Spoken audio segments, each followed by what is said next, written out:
Shalom, Brother Onieu. Shalom. Good to see you. Yeah, good to see you. So Jackson, you're not feeling good? Or is he too sick to even talk for us? I'm going to bed. Yeah, I'm always sick. I'm going to bed. Emerson's got the questions. Emerson is a very experienced host in these things, having been in the past the proprietor of the Emerson Moe show. All right. I'm gonna switch to my computer. All right. Got a new hairstyle, Andrew. Yeah. All right. I'll be right back. One sec. Yes, sir.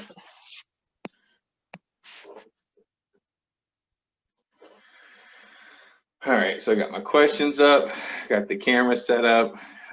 I got a mic, but I haven't set that up, so I'll get that next time so you can hear my voice, my monotone voice a little better.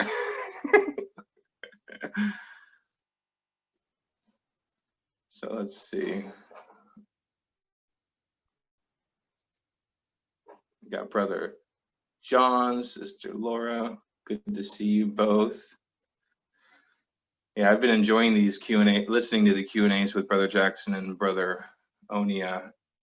It's been a blessing for me, and I don't always get to make the Friday night. I do have a few rugrats.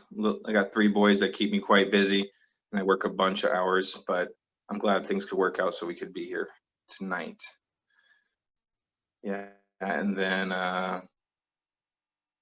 yeah.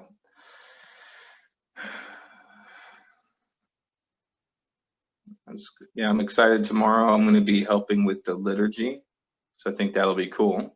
I've wanted to do it for a little bit, so it's nice to get involved, and hopefully I won't get interrupted by my kids. I'll lock my door, and I'll. But even sometimes I've been in meetings because I work from home, and man, they've embarrassed me a couple times. But thankfully, I've been able to keep it relatively under wraps, so it hasn't been a huge deal. But there's definitely some pros and cons to working from home. No doubt about that. But the Heavenly Father has definitely blessed me tremendously that I could be able to be here and be with my boys. I had to be out in California for quite some time. Let me admit Brother Onieu. Switch back to the. There we go. Yeah, so it's been.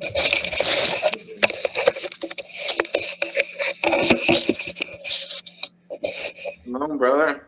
Shalom. How's your day been? Oh, it's been okay. This week's been a little bit crazy, but Oh, same here. I have a big responsibility for my job, and this week we were supposed to be finishing our whole year's worth of work, and it turned out the finish line got pushed out a big ways. So now it won't be for like another 2 weeks. I'll be working on the project until the very end of the year. But I just got to be grateful I'm busy. I know there's a bunch of people that aren't. Yeah. I haven't taken any days off for a very long time, but I have the first 2 weeks of the first 2 work weeks of January off as paid. So Nice. So finally, after such a long time of not getting paid time off, I will be getting that time off. So it's much needed. Allow you to catch up on some things. Yeah, well, also just to get a breather in, but I will hopefully have some more ability to focus on some of my studies a bit more during that time, and I'll kind of recharge in the new year in that sense. Yeah, that'll be excellent. The Gregorian New Year. Yeah, Gregorian. Yep. Will you be doing anything to celebrate the two-headed god Janus, whom January is named after? No, just, well, just spending time with family. They probably will do the countdown thing, staying up to midnight or whatever, and then just not having to go to work. That's nice because I get that day off. So Yeah, I do too. I'm grateful for that. I'll take 3-day weekends. yeah. They want to pay me to stay home with my family, they can do that. I don't mind. Yeah, and yesterday there was a crazy snowstorm where I live. Basically, there was different reports. Like there was on a low end, they were saying we might get something like 4 to 8 inches or something. Then there was like a higher, like the biggest one that I heard was 12 to 18 inches. We ended up getting 30 inches.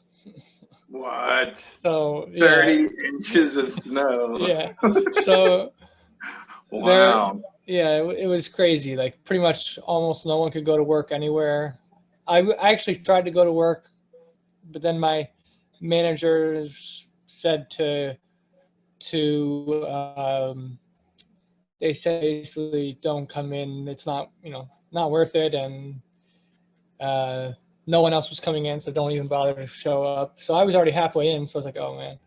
But Did you have to shovel your front yard? So I live with my parents, and usually my dad does that. Although this year I've tried to help out a little bit with shoveling the driveway. Like he was going to take me into work. He was going to drive me in, so I was helping him shovel the driveway, and then all of a sudden we realized that the road itself was not plowed. Like they had not plowed it since like in the middle of the night. So And still, so we weren't you able have to to go put- anywhere. Oh yeah. Well, at least your manager helped you, give you the relief, so you didn't have to feel guilty or something like you had to trek through the snow. Well, I walked through the snow to the main street. You are dedicated. Yeah. You are dedicated. It's really tiresome to walk through like practically 2 feet of snow to walk through. That'll give you a workout. Yeah. So that was my crazy week. So, and a couple of weeks ago, at work, someone had a seizure, and so that was crazy. Oh man, I came across somebody that was having a seizure. There was 2 guys working on an elevator shaft at a children's museum. So it was like a see-through elevator for the special needs kids. Mhm. And I looked over, took a second glance over there, and the one guy was holding the other guy, and he was convulsing and stuff. It was Yeah. surreal. I started praying. The person that it happened to where I work, they were basically under kind of like under my supervision type of thing, and it was probably caused by a computer screen, because she was at the computer screen, and so I went over to my supervisor and I said, someone in the group's having a medical issue, and so then all the managers and supervisors rushed over. Like practically everybody, practically all the higher ups came on over, and it was a crazy thing. People thought she might die possibly, but luckily she didn't die. Hallelujah. Yeah. So, but that was crazy. But it's possible I might have helped save her life in some small way, like because I alerted the supervisor, and then she alerted other people. So Nice. I might have helped, in a little bit. You're a hero. See, my life's not totally worthless, right? Yeah, that's how we get used by the Creator. We're all like cogs in the wheel, and I'm looking forward to when we get to see how the good choices we made helped like influence so many different things possibly. Yeah. And, once the Creator shows how our life weaved into His bigger picture, think that's going to be exhilarating for a lot of us, probably not for everybody. Well, the other thing too is probably for all of us. Well, I believe that all our choices lead to other small impacts, and so what we do can lead to a lot of good things, but also I think a lot of bad things will happen at the same time indirectly. So we might not want to see everything that happens because of what we did. You know, that's what I'm like hinting towards. Yep, because there's going to be people that are choosing their egos constantly and not trying to help their neighbor out or show any love to the Heavenly Father. People that live their lives solely for themselves. Yeah, and this is something I've even thought of before, where basically, like, in my personal spiritual life, I've struggled with lust issues, and I've basically said to myself in the past, I've said to myself in my head, I've said, I'm not hurting anybody. I know it's a sin, but it's not like I'm, causing people harm, that type of thing, like other sins, type of thing, kind of like minimizing sin. But it's very possible that even sins inside ourselves, like that we do to ourselves, could actually cause far more damage to the rest of the world than we realize. Like, because I believe we're all interconnected, and I do too. Spiritually connected. There's an energy connection between people, and sometimes it could be as simple as, if you do something sinful, it could negatively impact your mind, and sort of like you're self-suggesting like a negative energy to yourself, and then because that negative energy is floating around in your head because of your personal choices you made, it kind of leads to other bad choices. So it's like a domino effect. So yeah, I know what you mean. think things might be much more harmful due to what we've done than we realize, or to the opposite, much more good from what we've done.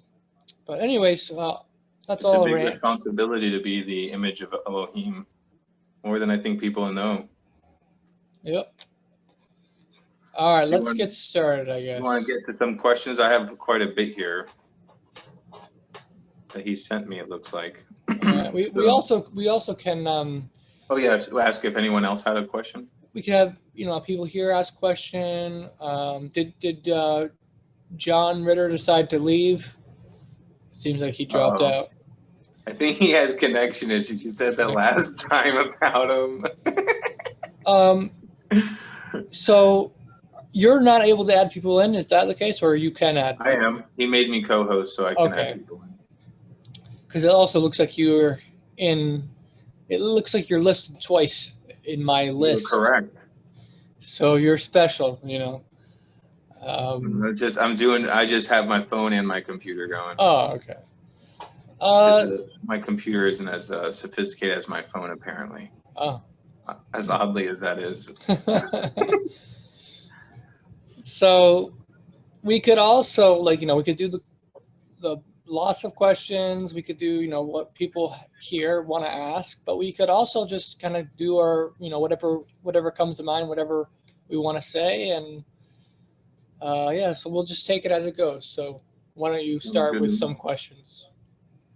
All right. So I just want to welcome anyone that's in the chat. You're welcome to add a question. I know I've been in the chat before and I'm like, it didn't come immediately to my mind, but it might come later. So you're welcome to add it whenever that comes to your mind.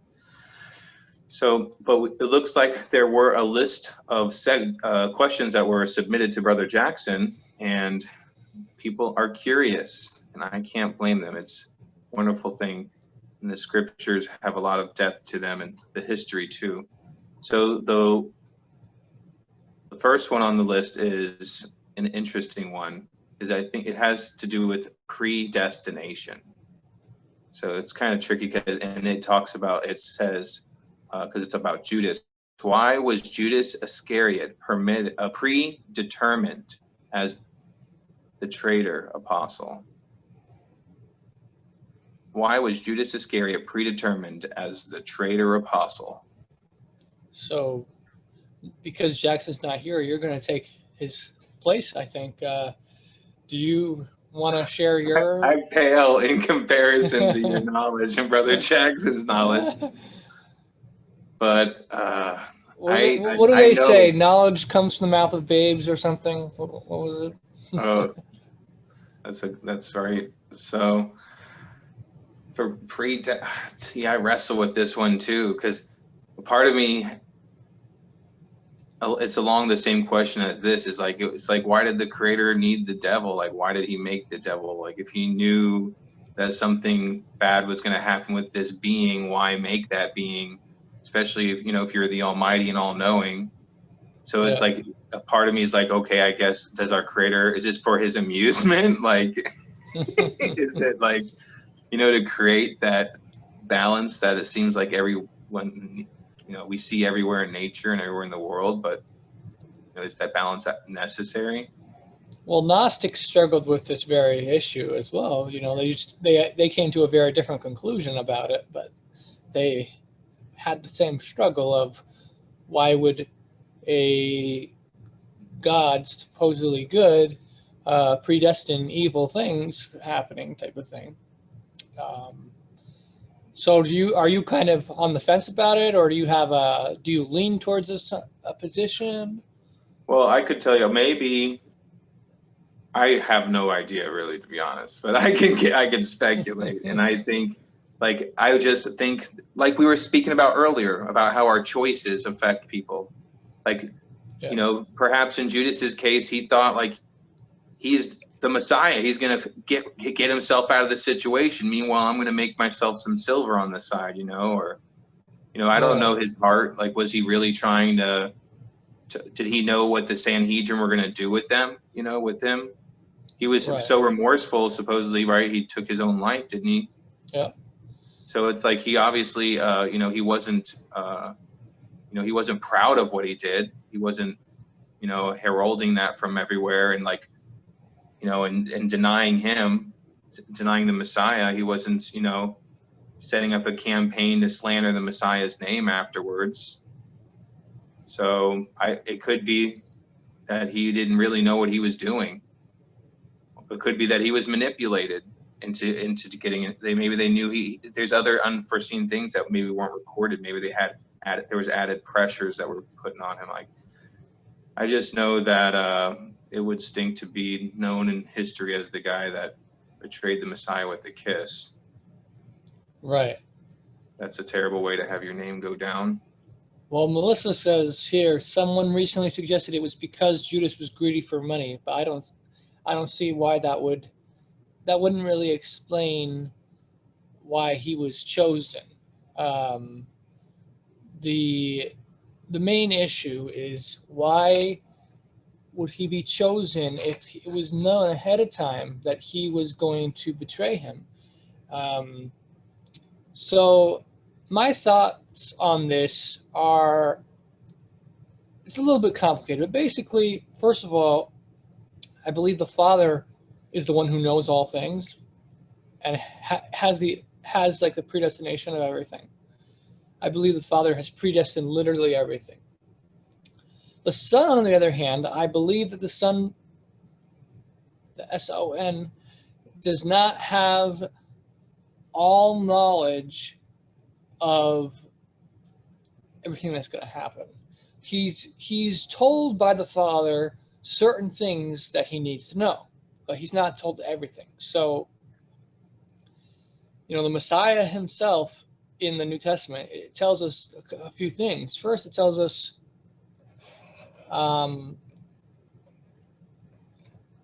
we see where the Messiah prays and says, if possible, let this cup pass from me. What that means in that prayer, he's actually saying, if possible, please don't let me die on the cross at this time. I don't want to die. Please don't let me die. If possible, not my will, but your will. But please, if there's any way I can fulfill your will without dying. Please don't make me die. That was actually what the Messiah was praying in the garden. Secondly, on the cross, he said, my God, why have you forsaken me? Some people believe that he just said that just because he wanted to fulfill the words of David, but that literally does not make sense. Like, it doesn't make sense for him to say something that he didn't actually feel or believe. So when the Messiah was on the cross, he literally felt abandoned by God, and he didn't understand it. And that's why he said, why have you forsaken me? Because he knew that the Father wanted him to die, and that he knew that the Father required him to die in order for salvation to come to the world. But he didn't understand why that was necessary. Because if you think about it, why is it necessary that the Messiah be murdered for our salvation? Think about this, like when Pilate was making the decision, you know, when they were bringing witnesses against the Messiah in the court, and Pilate was listening. If Pilate all of a sudden said, you know what, he is innocent, I'm not going to kill him, I'm going to save his life, I'm going to spare him. Like, basically, many Christians would have us believe that that would actually have been a bad thing if Pilate basically said, no, I'm not going to kill him, I'm going to do the righteous thing and spare his life. It's almost like Christians believe that it had to happen in order for us to be saved. So that it almost like excuses what they did, and it's not really a sin if it had to happen for our salvation. On the other hand, if it wasn't inherently necessary, and if there was another way to do it, then it makes sense why the Messiah would say, why are you doing it this way when we could have done it a different way? Why? And I believe the reason is that specifically for predestination, it wasn't just for the salvation. It wasn't just to bring about the atonement, but it was to make sure it would have the greatest positive impact for the entire history of the world. And because of that, he had to, by predestination, he had to die in this type of way. There's also, I believe, something, basically, I believe due to the free will, sin is inevitable. So someone's going to sin. So it's kind of like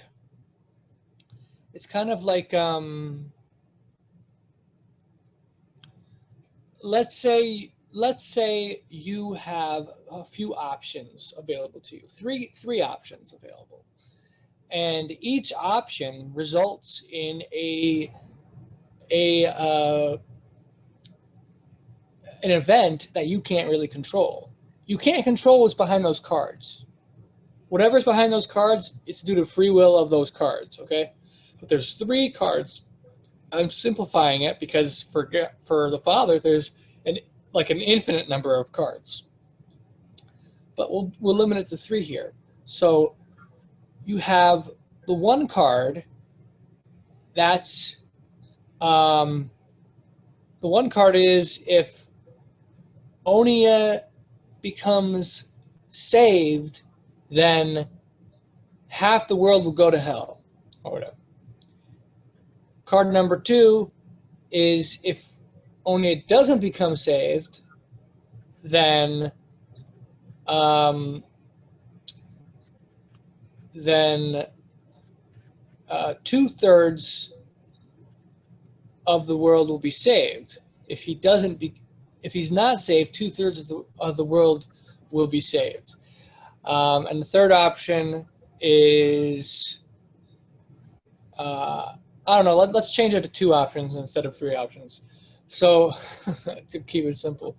So basically the first option, due to predestination, I will be saved, born again, but half the world will not be born again, indirectly because of me being born again.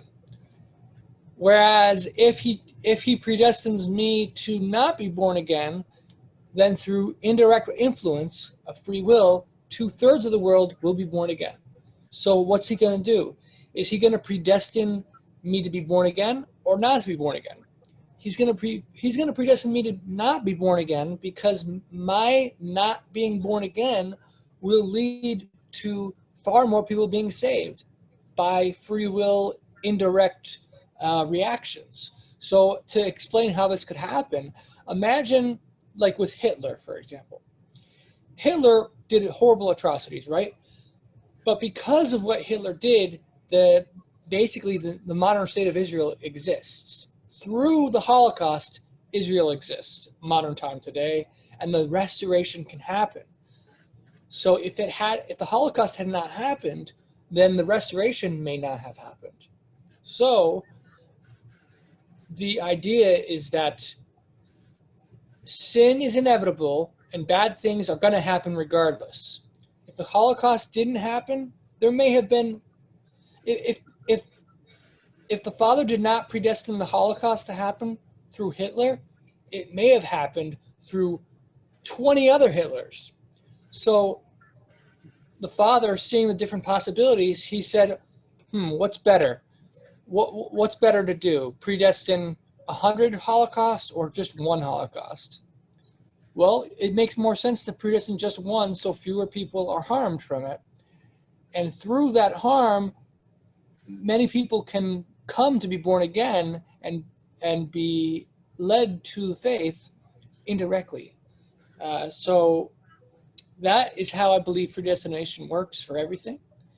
Just take Paul, for example. I believe Paul was a true apostle. Jackson disagrees, but take for sake of argument that my position is correct, and Paul is, in fact, a true apostle. According to the book of Acts, it was the Messiah himself who appeared to Paul on the road to Damascus. Messiah had free will choice to appear to Paul or not to appear to Paul. He chose to appear to Paul. That one act of appearing to Paul led to Paul's conversion. And what happened to Paul's conversion? Everything else throughout all of history happened because of Paul. And of course the other apostles too, but so much of history is radically influenced by Paul, you would be surprised like how much is impacted. So even in my own personal life, for example, I have some past legal issues with a Messianic woman. We're on okay terms now, but in the past there were some legal issues, and she's a very strongly anti-Paul. So if Paul had not been converted, I probably have never have met her. I would never have had those legal issues because she would be a different person. A big part of her spiritual identity is opposition to Paul. That's a lot of people's spiritual identity. A strong part of it is rejection of Paul. And there's just so many other things that Paul influenced that him not being converted would have changed everything. So many church fathers quoted Paul's writings and were highly influenced by what he said.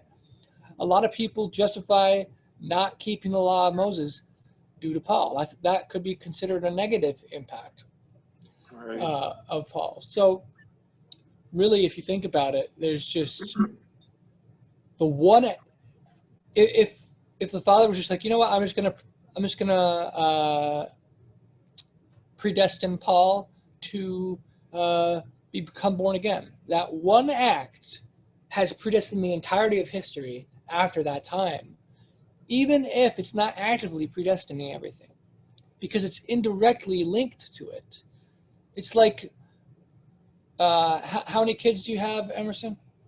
4.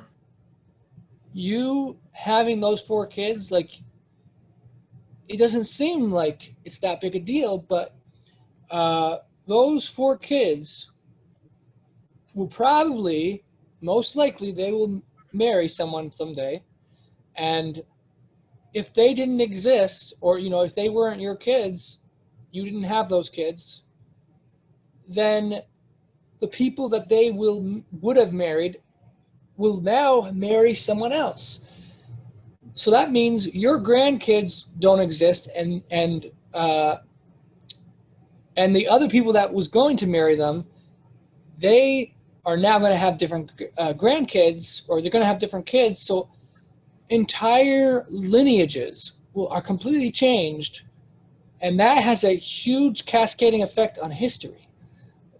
Because think about it, how many people do you interact with? This goes back to what we were talking about earlier with small things in our lives have big impacts to other people. Right.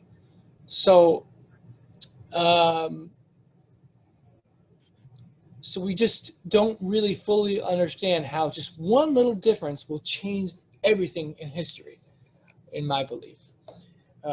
With that said, specifically for Judas, I believe that, first of all, at least in the Old Testament, there's not any real clear evidence of prophecy of Judas. There's the one Psalm from the book of Psalms, but that's not really compelling to me. It's more of a parallel. And we know the biblical writers, they did do parallel interpretation. Like that's what the Essenes did. They used the Pesher method. The apostles did a similar method where they took a passage from scripture talking about something else and they reapplied it in a principle to the Messiah. They drew lessons from something that was applying somewhere else. So the passage which says he took his bread with me or something like that, referring to Judas, it was actually, in the original context, it was David talking about someone else. And only through kind of like almost like a divine comedy, a divine joke almost, God does these coincidences to kind of show, see, I'm in control here, and these things that David did, I'm fulfilling by repeating it. But history repeats itself, type of thing. If Judas decided to not betray him, that would not have made the book of Psalms a false prophecy, because it's really not a prophecy of Judas in its actual meaning. There may have been some apocryphal books which explicitly prophesied of him, but we don't know for sure. There are some passages from some apocrypha which indicate that may be the case, like the ascension of Isaiah appears to prophesy of Judas. So that, of course, would be false prophecy if that's a true, authentic prophecy. But so it's perhaps when the Messiah was choosing the 12 disciples, he may not have known in the beginning who the one was going to betray him. He may not have known that Judas was the one that would be the one, because it talks about in like the Epistle of Barnabas, it says the apostles that he chose were not righteous men; they were a bunch of sinners. The one Levi, also known as Matthew, he was a tax collector, which in that time notoriously were considered sinners because they often abused their role and stole money from people. Skim a little off the top. Yeah. So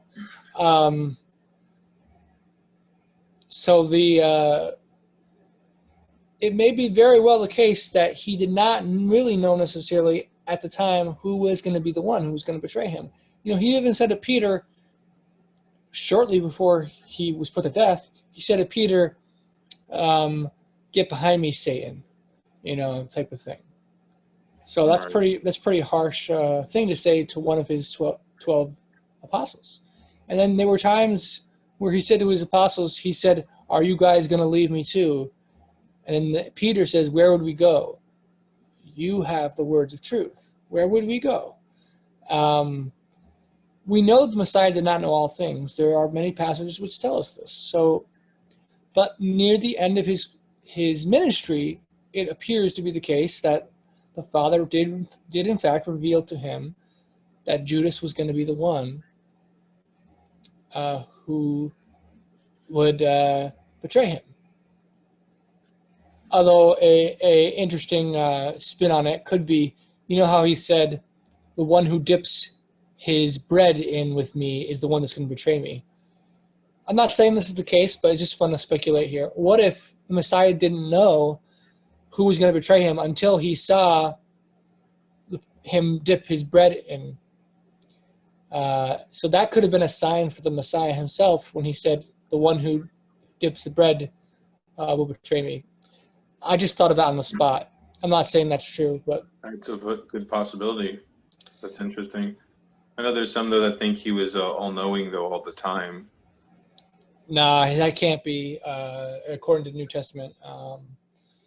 At least as the Messiah, he could not have been. Maybe, some people believe that before he was Messiah, he knew all things, or after he resurrected and ascended into heaven, he knew all things. Some people That think. seems logical. But when he stepped into the earthly form, he took the limitations of man on. Right. That would be, a brain that doesn't compute as efficiently as our Elohim's Yeah, exactly. computing capabilities.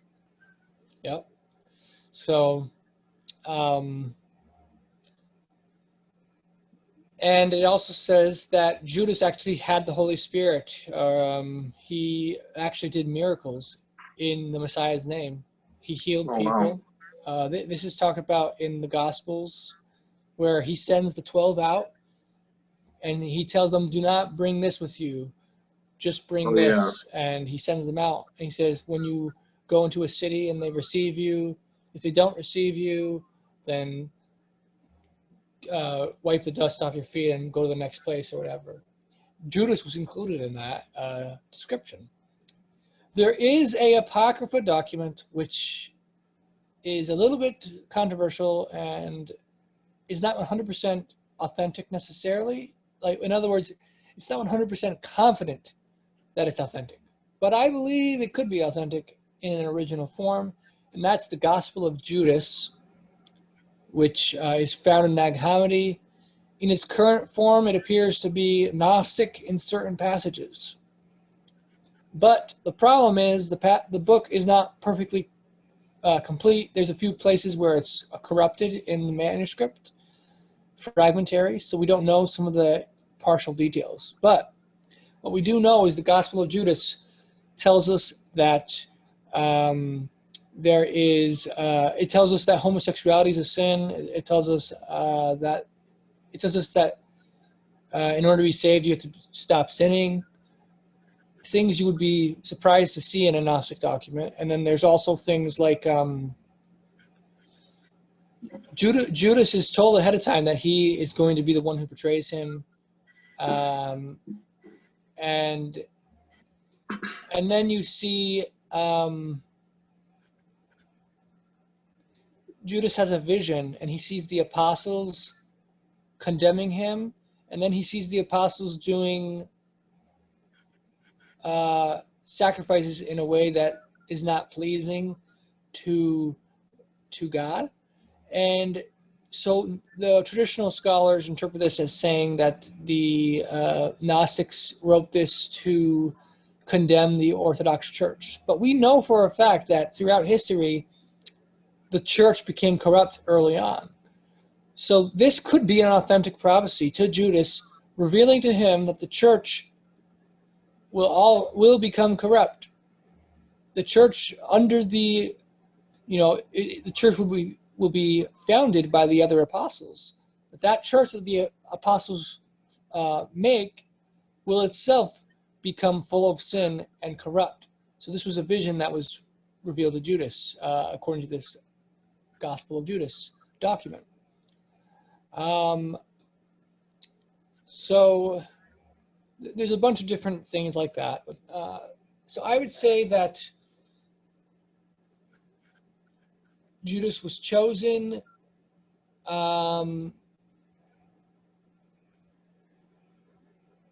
for the reason that the Messiah, the Father wanted the Messiah to die in the way that he did for a specific purpose. Not because it was required for salvation or atonement, but because it brought about a greater good for the entire scope of history after that time. So Judas' betrayal, while horrible and evil, it also has influenced the world in a positive way by all the people who have been inspired by the Messiah's sacrifice and the torment that he went through on the cross. Everything he went through has been an inspiration to billions of people. and it has positively impacted the world in a ways we cannot even begin to comprehend. Right. So Judas was part of that process. But like I said, sin is inevitable. So if Judas was not the one who was going to betray, it may have been someone else. So for example, why did Judas betray? You know who planted that idea in his head? Judas did not go to the priest and say to them, hey, I want money. I'm going to betray him for you. Instead, it was those people who came to the apostles and tried to convince them to betray the Messiah. So if Judas was not the one that they convinced, they might have convinced someone else in the discipleship group. So if it wasn't Judas, it could have been one of the other apostles. Peter, for example. Peter, we know he denied the Messiah. So if some of the priests had threatened Peter and said, we're going to kill you if you don't do this, Peter might have said, okay, all right, fine, I'll do it. We don't know that would have happened. I'm just saying it's a possibility. And then also, it may not have even been one of the 12 apostles. It may have been, he had other followers too. According to the Gospels, he also sent out 70 disciples to preach into the different nations. It could have been one of his 70 disciples who betrayed him. So it may have actually been inevitable that one of his people was going to betray him, because the people who were trying to get him killed were so relentless that they would stop at nothing, and they were going to find someone in his group with enough money to bribe someone. Almost definitely, a lot of people in his group that he converted were poor people. So it was bound to happen. It was bound that they would find someone who would be willing to do it for 30 shekels or whatever the currency was that they paid. So those are kind of my thoughts. Sin is inevitable. Someone was going to betray him almost certainly. Because someone was going to betray him, it was really up to the Father to predestine who it was that was going to betray him. Was it going to be Judas or someone else? And it's possible that maybe Judas betraying him was the best type of betrayal, because maybe some of the other betrayals that could have happened would have been far worse and caused far more pain and suffering in the world throughout the scope of history. So it's possible that Judas, being the one who betrayed him, created the most amount of good compared to alternate realities that would have happened had Judas not been the one, because someone else would have betrayed him and far more evil would have been as an indirect result.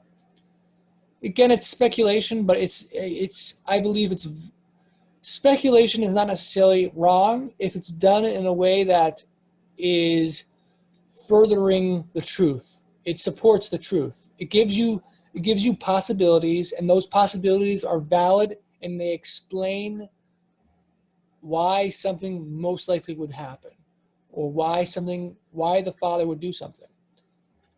It doesn't give us 100% answers, but it gives us multiple answers that are almost certainly true.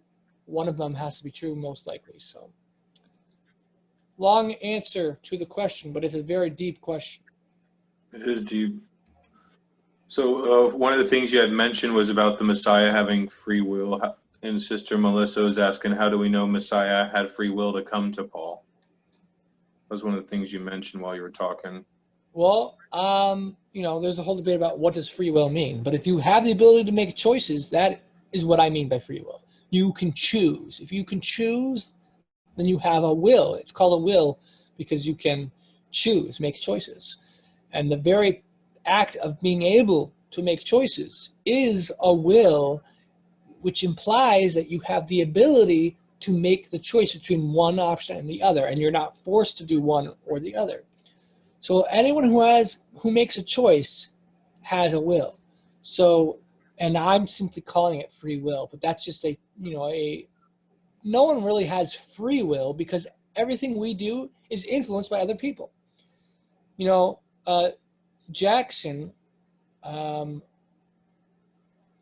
he's the one that normally hosts this stuff.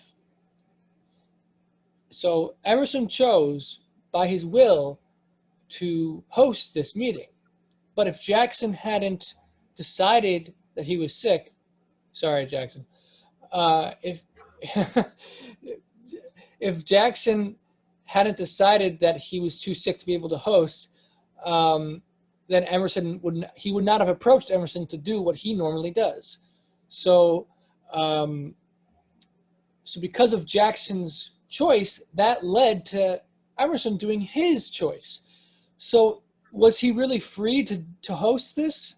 He was led to host this by Jackson. He still chose freely to do it, but it would not have happened unless everything else lined up to make it happen. And that's how it is with all our choices we make. You know, who we marry. The only way we can choose who we marry is if the person that we choose to marry made their choices in their life, and then they also have to choose to marry us. And there's just a bunch of things that has to happen. It has to all line up in the exact way for it to all happen the way it has happened. So the Messiah has free will. It's not free, just like no one's will is free, but it's free in the sense that you can. It's a choice, and he makes those. He made the choices he made. The Father has choices. He makes choices as well. What? Okay. Who's that? Good. Got a question? I think he was unmuted briefly. Oh.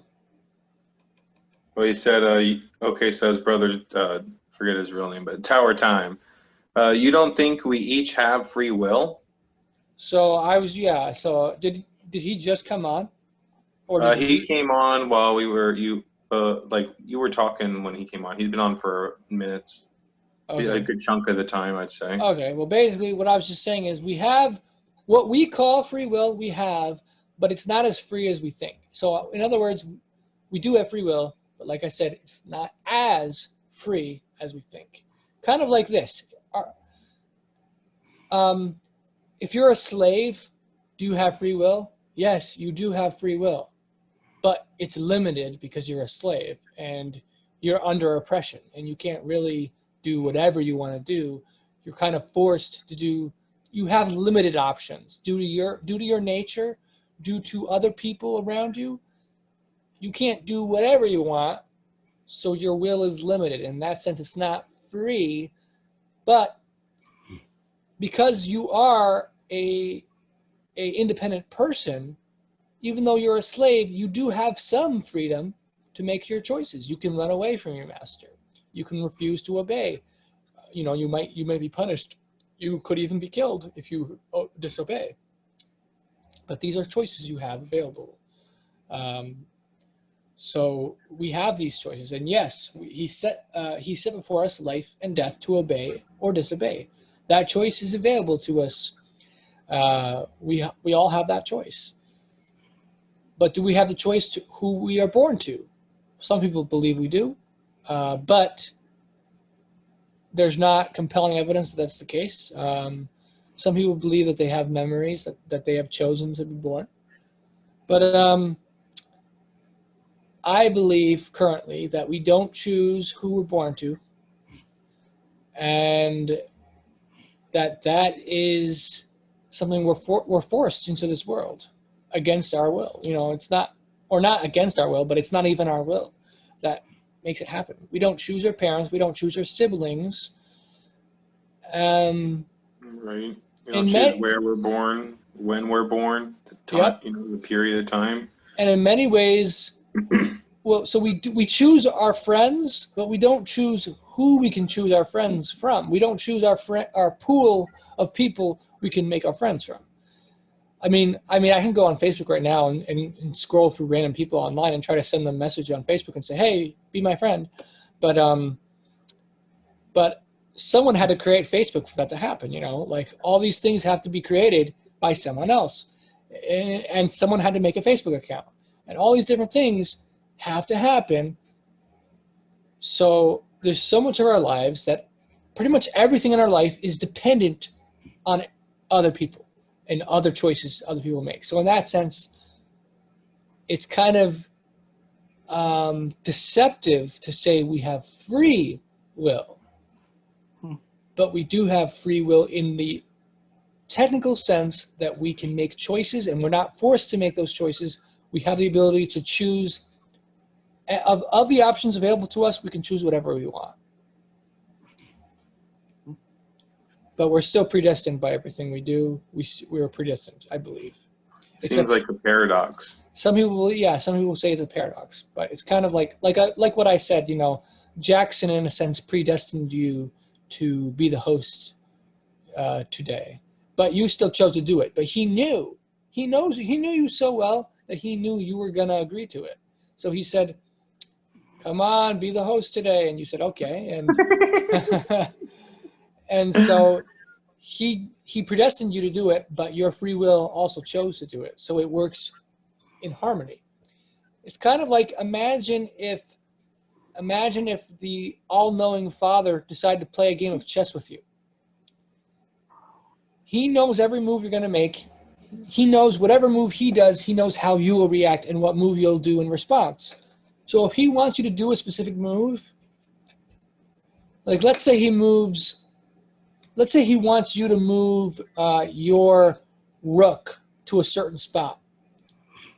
He can't just say, you know what, I'm going to move this random pawn, and that's always going to make you move that rook piece.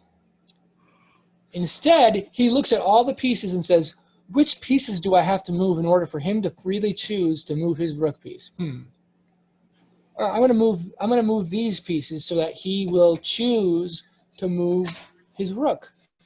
So it's kind of like a game of manipulation in a sense where the Father knows what you'll do, but he can't make you do it. So he has to tinker around with things until the things line up in a way that leads to the best result of what he's trying to make happen. In the chess game scenario, he wants to win, and he's definitely going to win because he knows, he's all-knowing, so he knows how to beat anyone in chess.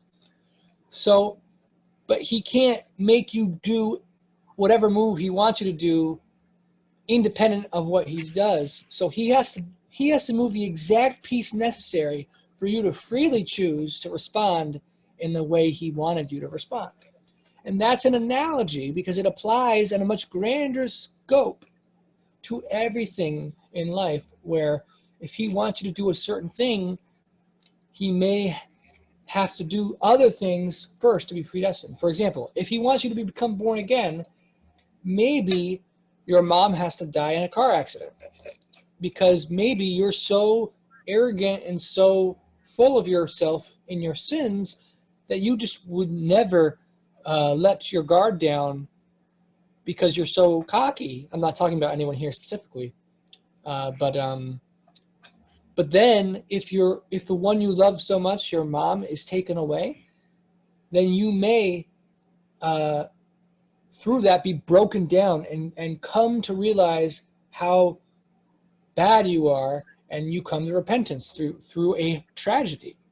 But it goes beyond you because the predestination isn't just about you, because it has to take into account the entire world scenario. So what happens if the mother gets into a car accident? Well, someone else has to be involved in that car accident. Does somebody else die? If someone else dies, how does it affect that family? And all the little small things that cascade from that one car accident will have a huge impact on the rest of the world indirectly. Over time, these small changes have big cascading effects. So, like I said, if he wants you to be born again, and the only way for you to be born again is for a certain tragedy to happen, then he may choose that. Then he will choose to predestine that tragedy to happen. But in order for that tragedy to happen, other things have to happen first to make that tragedy happen. So those things have to be predestined. And for those things to happen, things before that has to happen and be predestined, and so on and so forth. So really, you go back to the beginning of time. This goes back to what you said earlier with why did Satan fall, and why did Adam rebel in the garden, and really everything that has happened was because of the sin of Adam in the garden. If Adam had not listened to Eve, the entire scope of history would have not happened. Every murder that happened will not have happened. Every rape that happened would not have happened. But here's the catch. Other murders would have happened. Other rapes would have happened. And perhaps there would have been far more murders or far more rapes. We don't know what would have happened had Adam not done that sin. Yeah, it's because getting on the predestination thing and free will, that was the original one for me that came to my mind. Is I pondered is like, if the creator knew what would happen for making the tree of knowledge of good and evil, like why even put it in their reach? Like why even have it in there? Right. But he knew what was going to happen, and he knew all the things that would cascade from that event, and he brought us to where we are now. Yeah, and the other thing is, so I also think the tree of knowledge was created originally good and not bad. The tree of knowledge of good and evil. I actually view the Garden of Eden almost as like the central, almost like a central organ of the earth, because I believe the earth is actually a living being, and I think those trees in the garden are holy. According to Jubilees, they're holy. Every tree, it says in Jubilees, every tree in the garden was holy. But the tree of knowledge of good and evil and the tree of life were especially holy, both of them. And if holiness is desecrated, it has very negative consequences. It could be that, well, I basically believe that the fall is due to the Earth's immune system. So you know how the immune system has like a reaction to virus? A negative foreign invader comes in and it identifies it as a harmful invader that's trying to kill it. So it sends out antibodies or whatever, to protect itself. And it has violent symptoms sometimes to get rid of the illness. People will throw up to get something toxic out of the body. They'll have convulsions and all kinds of things. In a similar way, I believe the earth reacts to humans in this kind of way. Because of the sin in the garden, the earth identified it as a harmful invader, like a virus. And so basically now, because we're viewed as the enemy by the earth keeps sending stuff to protect itself. Hurricanes, earthquakes, all these things are sent to protect the earth. I think we have some noise disturbance. I muted it. We can go back. Okay. So basically, I think it makes a lot of sense. And also, according to one document, Satan was the one who created the tree when he was originally good. Interesting. And then after Satan fell away, then it was banned because it had and then I think Satan might have put poison on it or something. So the tree was created originally good, and then Satan polluted it. And so the Father said to avoid that tree because it was poisoned by Satan, kind of thing. So that's one take on it. But the other take on it is I believe that they would have eventually. It wasn't a don't ever partake of this tree. It was more of a don't take of it right now.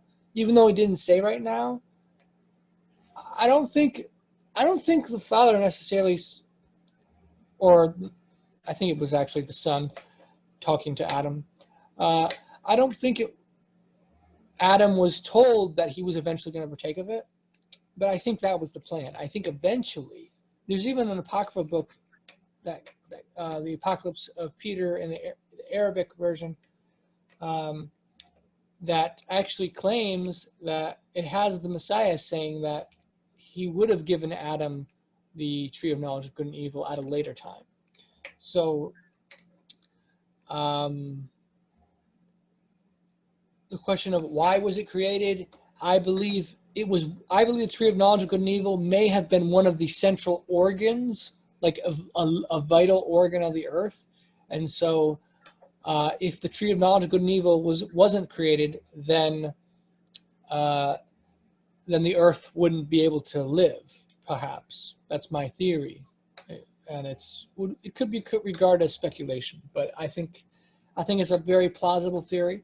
It makes sense, and that's a struggle. Why would he create the tree unnecessarily? I think if the tree was necessary to create for the earth's life, then that's a viable reason why it would be created.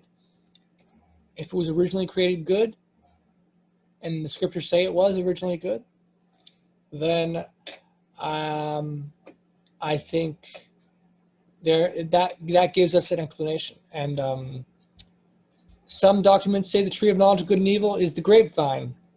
So basically, alcohol from wine is the forbidden fruit, which later on, these same documents basically tells us that it was changed from a curse to a blessing. And it was, kind of like how before the flood, meat was forbidden. But after the flood, meat is now permitted. In the same way, the forbidden fruit was the grapevine, according to a couple documents. But after the flood, it was permitted to now be used, but not in excess to drunkenness. But then who would have gotten past that carib with all the fiery swords to get in that garden and get a seed from that tree? If that were the case. Well, it wouldn't necessarily be the there may have been multiple offspring of that at first. Like the tree of knowledge of good and evil in the garden may not be like the only one of its kind. It just may be like for example, the tree of life. It could be something almost like I forget what it was, but it actually describes it in the Book of Enoch, I think, what type of fruit it was. And there may be other trees that were offspring from the tree of life outside of the garden. But outside the garden, it doesn't have the life force that it has in the garden, maybe. So it could be that the trees outside the garden don't have as strong of an impact. Again, to some extent, we're speculating because there are these things of confusion, things that are, why is this the case? All I can tell you is certain things that Scripture says in certain apocryphal books as well, like the thing I talked about with the wine, that comes from 3rd Baruch, the book called 3rd Baruch. I can't remember if 3rd Baruch is the one also that says Satan put his is the one who created it or not. But yeah, so now there were some things stated by people here. Yeah, parallel universe came up a couple times. And let's see here.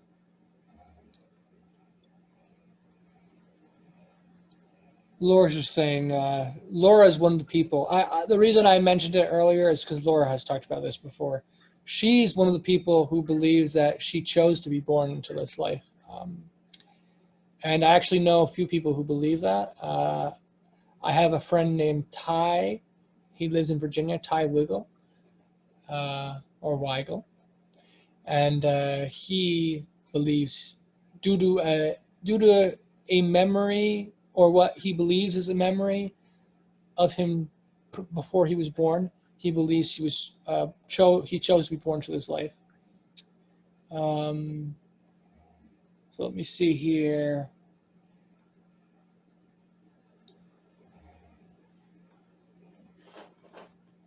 So talking about the Truman Show. The Truman Show, you know, the one guy Truman, everything was was all about him. I don't think that's the case. I think you know, everybody's Truman. It's not just one person and everybody else is focused on Truman. It's everybody is a Truman and everything's about them and not about them. Everything's about us and everything's completely not about us. All depends on your perspective. Yeah. I mean, think about this. How many galaxies are there in the world? And Well, that's if they're really galaxies. Well, just think of how big space is. Even if you believe in flat Earth, space is pretty big. Okay. I brought it up before in the chat, but it was about the electric universe theory. What's that? Because a lot of this stuff that they see in satellites and images, they can replicate with plasma. And anything you do in plasma in a laboratory can be magnified and it will repeat the same results on a grander scale. So they can make mini galaxies with plasma. They can make mini Grand Canyons as well with plasma. Are you just saying they create like illusions or something? It's just like the way that the energy behaves in certain environments. So it's like there could be galactic plasma, but because everybody buys into this idea of gravity.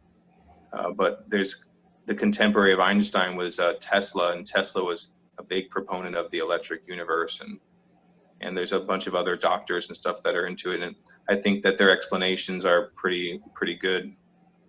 Definitely worth looking into. Yeah, well, there's so many things we don't know about the universe, and so true. I think it's very possible. I didn't know. I kind of didn't want to think this, but I've come to the conclusion that there is a really good chance that there may be other worlds and planets where there's people. Might not be people, but it might be other living beings who are having histories of their own, and we don't know.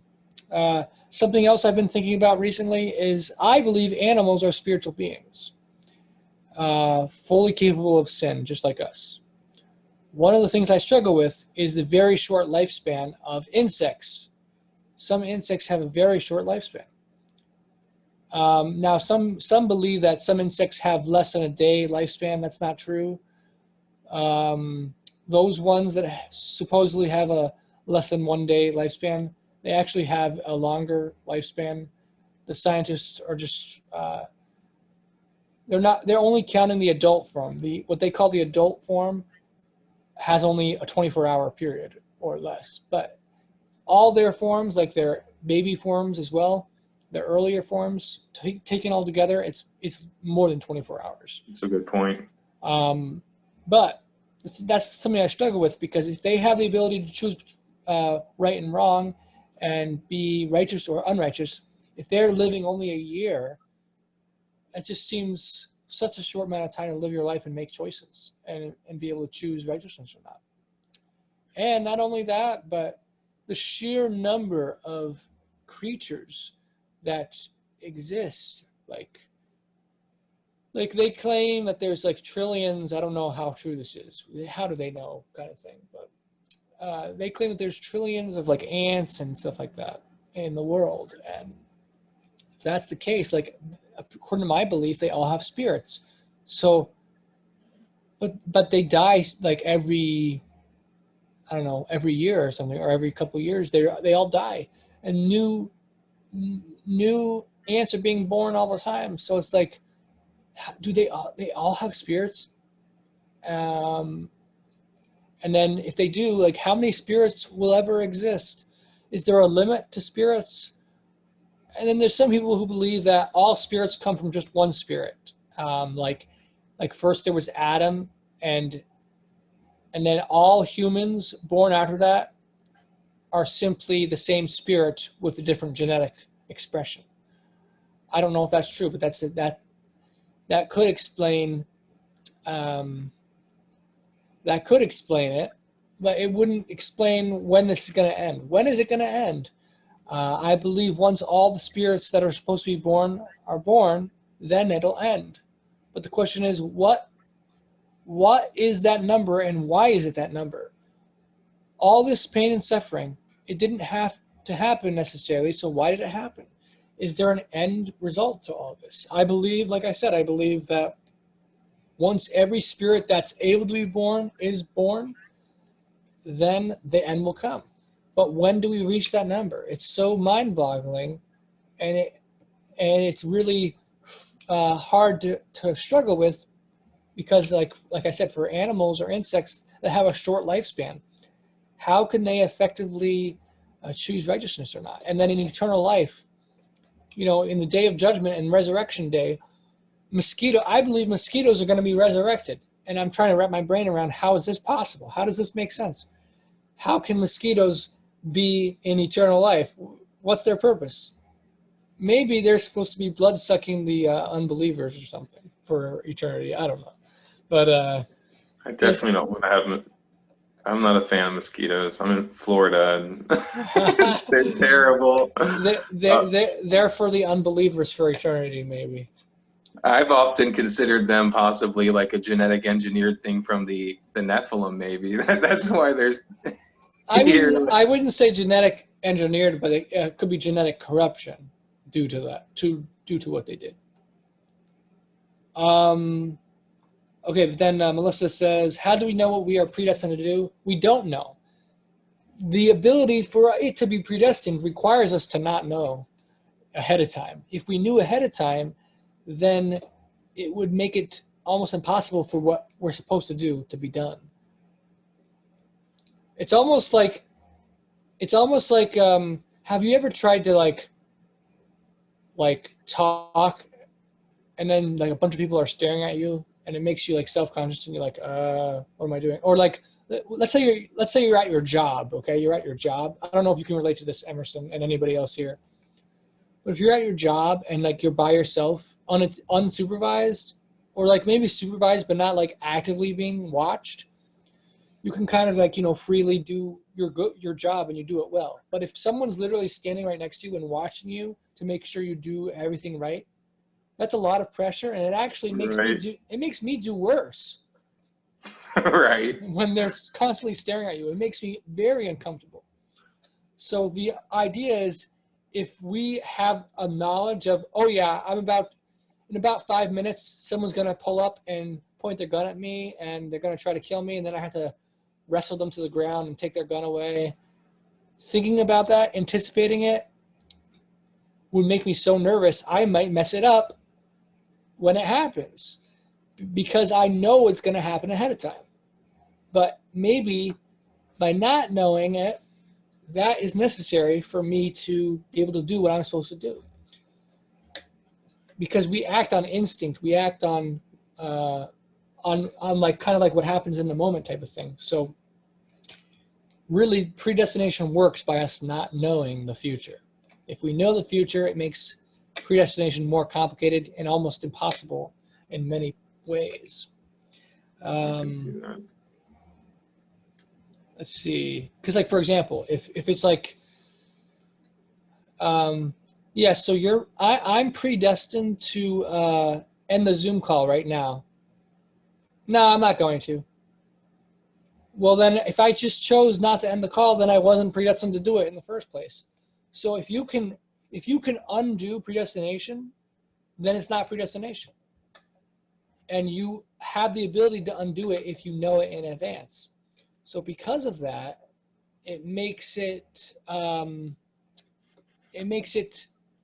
far more probable for predestination to happen if you don't know what's going to happen. That's my take on it. And then let's see here. I'm trying to cover things that were said here. We only did one question. That's a big question. Yeah. Let's see. I believe Laura said, I believe we agree to be born to our lives and our mission or not. We know what our lives will be like, and we can say no to it. But once we are born, we don't remember. And then she says, if we are going to have a really hard life, we agree to it before we are born. We know before we are born. Everything we go through is for the sake of the Father and the salvation of others. So I disagree with that reasoning and logic. So what you believe, Laura, could be true in the sense of you and others may have chosen to be born. Maybe we all chose to be born.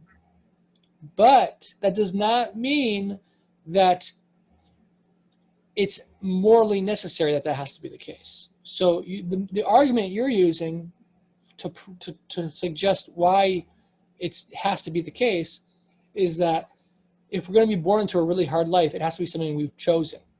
But that implies that you know by predestination everything's going to happen. And we don't know what our life's going to be like. We don't know how hard it's going to be unless we are all-knowing, and only the Father is all-knowing. Some people believe that after you die, you become an angel, and angels are all-knowing as well, but that's not true. Angels are just like humans. They don't know everything. They might know a lot more than us because they've been around since the beginning. They could observe throughout history and learn a lot more, but they're still finite beings. So only the Father knows all, and so I think it's not really the case to say that only we have to choose to be born into a difficult life in order for it to be okay for a difficult life to happen. We know, according to Scripture, that we will have a difficult life based on what the choices we make in this life and what people in our community do. So if you do a bad sin in this life, according to Scripture, it causes your generations to be polluted. If you are unclean and sinful and wicked, your pollution lasts in your genetic offspring for 3 generations, consecutive 3 generations, according to Scripture. And for some sins, like incest, a father having relations with their child, according to Scripture, 10 generations to get that abomination out of your genetic code. Wow. A generation is you have a child, that's 1 generation. They have a child, 2nd generation. That child has another child, and so on and so forth for 10 generations straight. Only after 10 generations, then that person is considered pure enough, healthy enough to be free of that harm that the prior ancestor caused. So that's what Lot had to go through with his daughters. Yeah. And so, speaking of Lot, Lot was kidnapped. Abraham rescued him. But Lot didn't choose to be born into a life that he knew, oh yeah, I'm going to be kidnapped, and then, oh yeah, I'm going to choose a life where I'm going to sleep with my daughters. He wasn't choosing a life like that. If he did choose, it was simply, if there is a choice of where you were to be born, it's not, I don't believe it would be, if you choose this, you know that you're going to suffer a lot by choosing this body. Instead, it would be more, I think it would be more of maybe the Father gives ability to choose what nation to be born to or what time period, things like that. But like I said, there's the whole discussion of how are spirits created. For a long time, I believed, until recently, I was convinced that all spirits were created on the first day of creation, and that we're all waiting before we're born. We're all waiting before we're conceived to enter a body. But now I'm not so sure about that, because there is an alternate theory where a lot of church fathers apparently believed this in earlier times. There's a theory where instead only the one spirit was created in the very beginning of each animal ancestor, and from that one spirit, basically whoever is born, that DNA creates a spirit. It's not a spirit that comes down and chooses to be born. It's simply the conception creates a body, and the body creates a soul, and the soul then becomes a spirit. or receives a spirit through the DNA of the ancestor. It receives a spirit. That's the alternate theory. And I used to think that that was definitely not true. But over time, I've tried to come to realization that some of the things that I've in the past been, oh, that's definitely not true. I've come to realize, you know what, that actually could be true. And that, because that could actually give a better explanation to some things I'm confused about. So it's one of the things that I don't know anymore, whether we're all created on the first day or whether we're created as we are born, or not born, but after sometime during the womb, after life comes into the fetus. Once life comes into the fetus, I believe, according to the book of Clement, it's after 40 days of conception. The Ethiopian book of Clement, it's after 40 days of conception when life starts. So at that point, I believe that's when the spirit enters the fetus. So either that's when the spirit is created, or the spirit comes down from the heavens that was always there from the beginning. Those are the two options, and I'm not sure which is correct. Hold on here. So we're getting close to the end, and I know, like we said, we kind of talked about this one topic the whole time.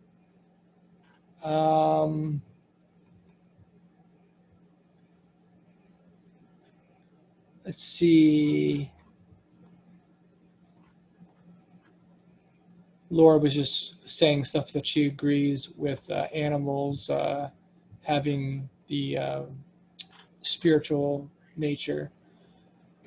Laura says, is there no way to break the curses of the 3 generations and 10 generations? There's no way except by miracle healing. Like, you know, the Messiah healed lepers. He healed menstruating women, all kinds of things. He healed people from blindness, raised people from the dead.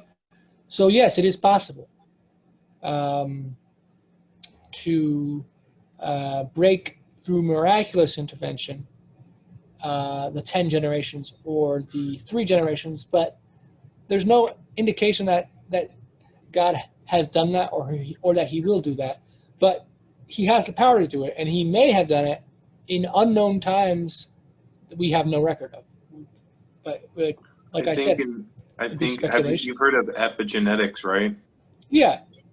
So I think that by us making positive choices and reading scripture and praying, that we can help maybe add some balance to it, the genetic code, and help improve.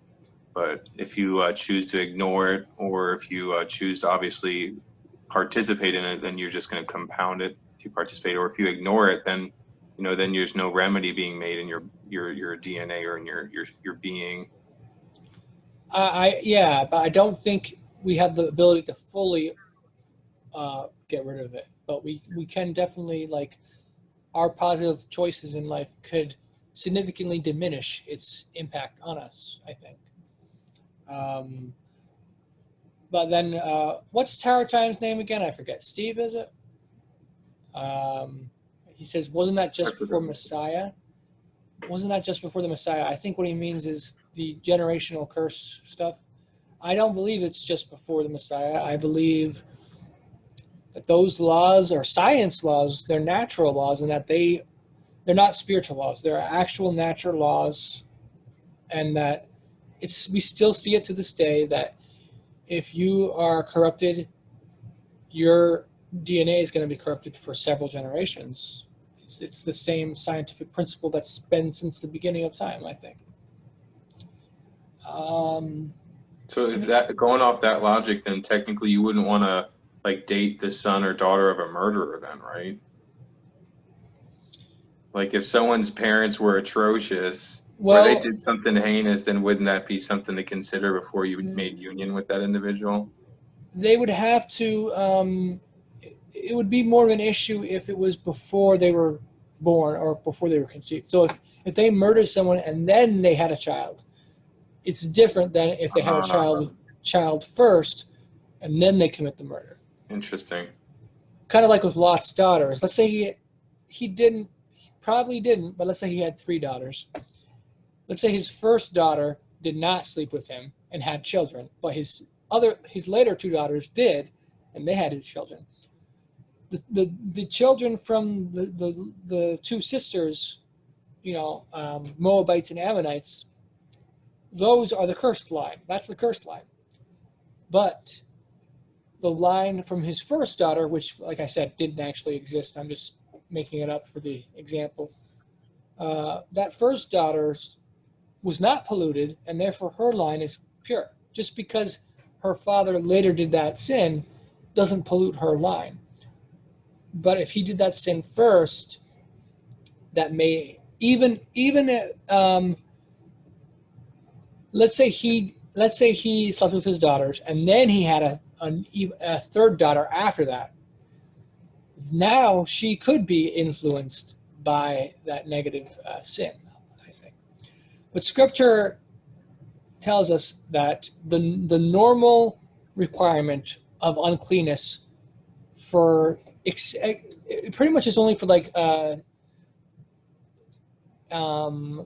genetic pollution. What I mean is things like incest and stuff. That's so polluted and corrupted in the DNA, it requires 10 generations.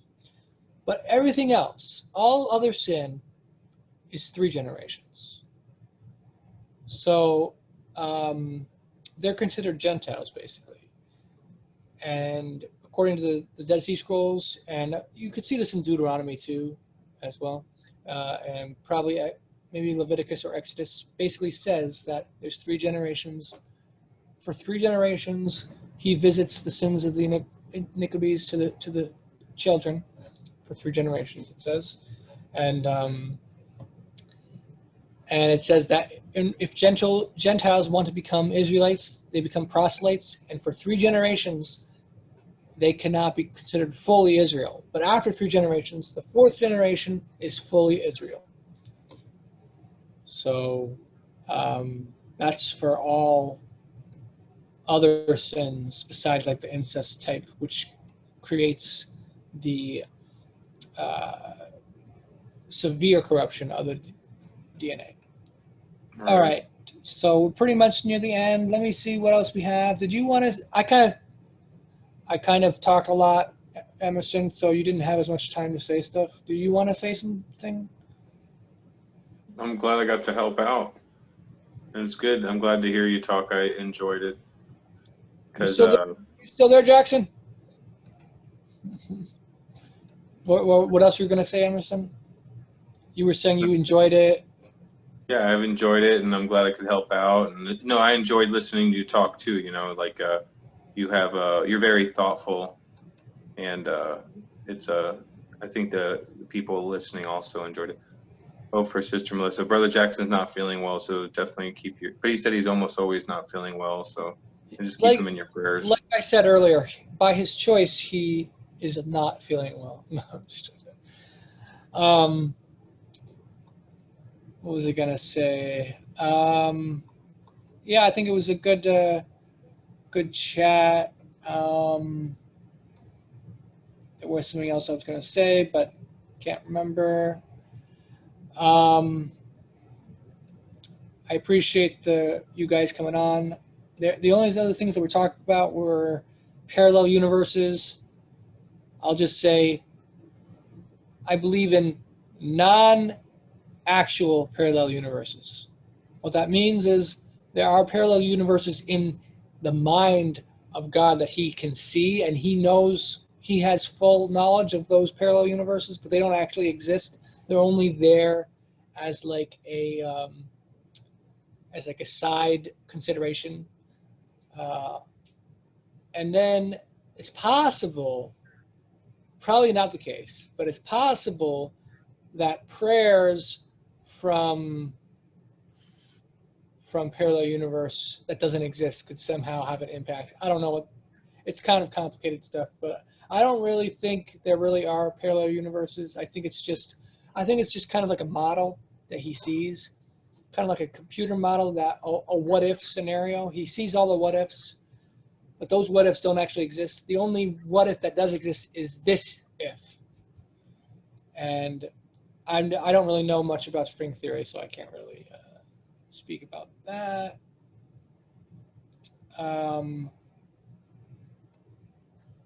Here's what I was going to say. I remember now. I was just going to make a joke. I was going to say Emerson's much better than Jackson. That's why I was saying, Jackson, are you still there? Because I want him to. Jackson has good answers. That's not true. Oh, man. He's great. He's done a lot. I enjoy Brother Jackson. Well, we're supposed to do a interview thing. We talked about this. I don't know when we'll do this, but we were going to interview Jackson. Yep, I think we might do it on Monday if he's feeling up for it. He wants to, because I have the questions I have for him, and then he wants to switch it up and ask me questions about Bitcoin since I'm kind of knowledgeable about that topic, and he's curious, and I guess he wants you want everybody to get Bitcoins, right? Do I? Well, I think it's powerful in taking the money from the government and putting it in the hands of the people instead. So, do you have Bitcoin? And if so, do you have at least one Bitcoin? That is the most commonly asked question. Why? It's so funny. But the interesting thing, well, we could come on Monday and we'll talk about it. How about that? I don't want to detract from this. But I have it's an interesting topic. So if things work out on Monday, Brother Jackson and I will be talking more about that. Should I come on for that one? What time was that supposed to be on? Aren't you? I think you're in a little bit into cryptos, aren't you? I do not so much crypto. I do like stocks, but Oh, okay. But I mean more for the interview for Jackson. What time is that supposed to be up? He hasn't made it official. He messaged me yesterday about it, so I told him that I'd like to do that, and Monday should work. He said so. So you're going to interview him. Yeah, and then you saw the questions. I'm gonna have it's just I want us to, like you were suggesting, like so we can understand Brother Jackson better and where he comes from, because I think a lot of people will appreciate that, and he's a pretty humble guy, so we'll drag it out of him. what the Yahad's about and things like that. Yes, his mission and things like that. I think it'll be great. Yeah, and then are we supposed to do an interview for me on a separate time or something? Yes, I definitely want to do one with you as well, and so we can dig more into like your mission and what you're doing. And I think something that would be good is to like do kind of like an introduction to the Dead Sea Scrolls. Yeah, something that's because I've met people that are curious about it, and it'd be great if we could just like share that video with them, and people that are interested, they can get an introductory and see like why it's significant and why it is made the impact that it has on people like yourself and me and Brother Jackson. Right, and then we could do an interview with you, and then we could interview different people. I think that's a great idea. What you suggested, I think that would be awesome if we got the different members of the Yahad, because the truth is all of us have something very special and unique about us, and I think many of us are probably just humble, and we don't like necessarily being in the limelight, but I think we should do it because there's some benefits to doing that, and help us to get to know different members of the Yahad too. And we are a family, and what better way to get to know each other? You just got to be comfortable putting that out on the internet for the world to see. Yeah, I mean, I know that Jackson and I are the most humble people I know, so Oh, how not humble. Yeah. That's the one thing. I'll just say this. There's the one passage in the Torah which says Moses was the meekest man on earth, and people believe that Moses wrote that. That's funny. Moses is the meekest man on earth. It's like in Numbers or something, or Exodus. I can't remember which, but yeah. So looks like we're pretty much done here. Thank you, guys. I think. All right, Laura's saying. What? Oh, okay. She's just talking to Melissa about her story. So, yeah, we'll be, there's the Yahad group, and then there's also my group in the Biblical Dead Sea Scrolls. someone messaged me on Facebook about, I actually reported a bunch of posts earlier today for spam.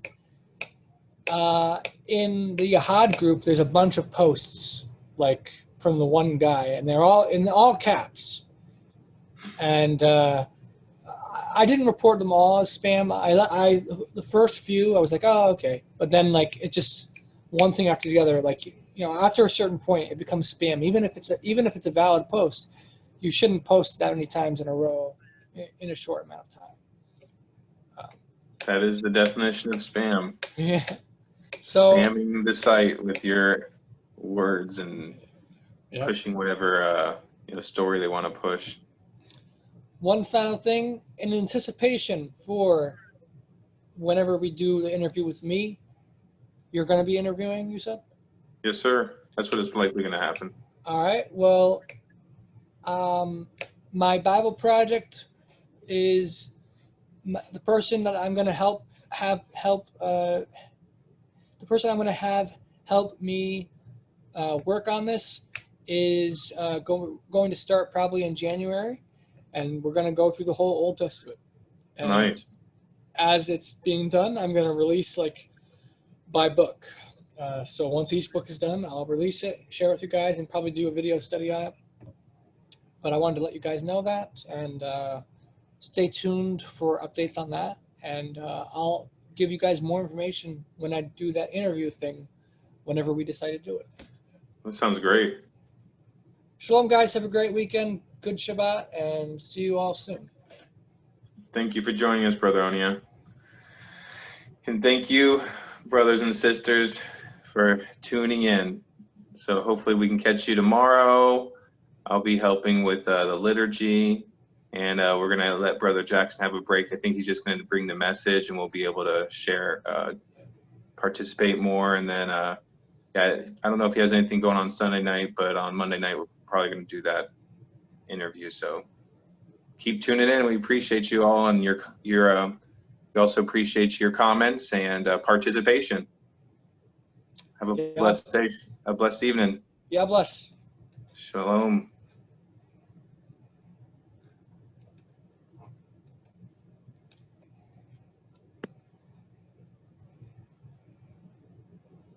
Jackson might have to end the call because he's the primary host, possibly. I'm not sure. Oh, I bet you're right. Let me see. I'm going to leave the meeting and see what happens. We can just start talking. Nah, well, it's still recording, so. Oh, well, he should turn it off. Or go to another Zoom. There's a lot to talk about. Emerson, you still on? Because he has his phone on. Okay, can you? Oh, great. Now you can't do it because you logged off. But I was gonna say. I was gonna say you could actually end the recording possibly if you were.